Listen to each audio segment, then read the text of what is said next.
চল শুরু কর রাজার কাজটা। চলেন। আদর কর, বেশি করে আদর কর। আদরে আদরে আমাকে ভরিয়ে দে।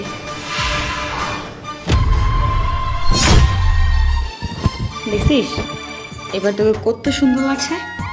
এখন তো মনেই হচ্ছে না যে তুই এবার কাজের লোক। তোকে দেখে মনে হচ্ছে তুই এই বাড়িরই কেউ। আচ্ছা যাই হোক, তোকে রোজ রোজ কাজের ছেলের মতো দেখতে আমার কাছে একদম ভালো লাগে না, তাই তোকে একটু স্মার্ট করলাম। ম্যাডাম, সত্য কথা বলতে কি এতদিন কাজে তো আপনার ইচ্ছায়, আর এসব পোশাক পরার পরে মনে হচ্ছে কি জানেন, আমারও ইচ্ছে জাগতেছে।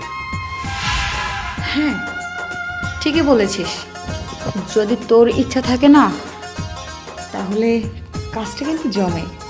আর যদি কি ওই কথাটা এই জায়গায় না কইয়া চলেন না বেডে যাই। চলো। হ্যাঁ চলেন।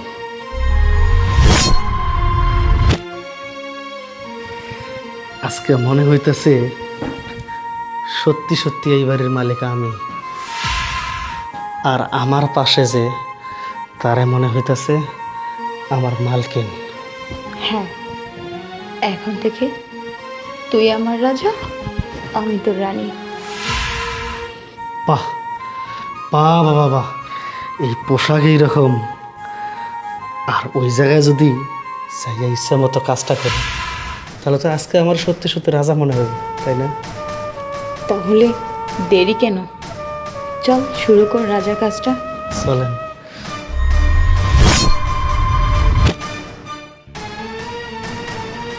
আদর কর, বেশি করে আদর কর। আদরে আদরে আমাকে ভরিয়ে দে। হ, তাই দিচ্ছি। আজকের দেওয়াটা আর অন্য দিনের দেওয়াটা রাত দিন ডিফারেন্স হবে। এতদিন নিজের মনে হতো চাকর, আর আজকে মনে হচ্ছে রাজা, আর আমার নিচে যে শুয়ে রয়েছে সে আমার রানী।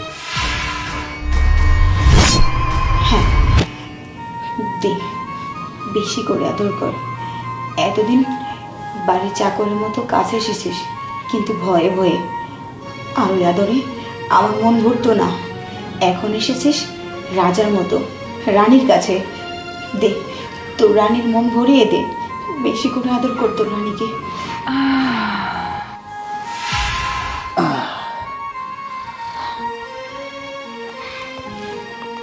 সত্যি পোশাক আশাকের আসলে তুলনাই হয় না।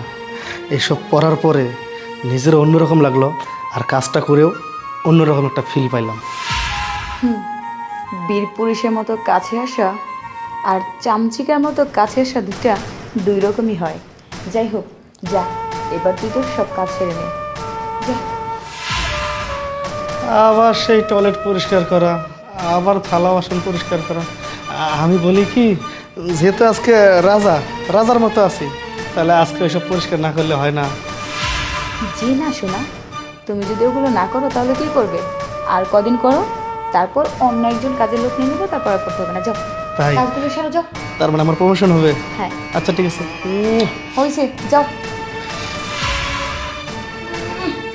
বাড়ির চাকর হয়ে মালিকের চাহিদা মেটাস, এটাই তো বেশি। আবার সব কাজ বন্ধ করবে বলিস?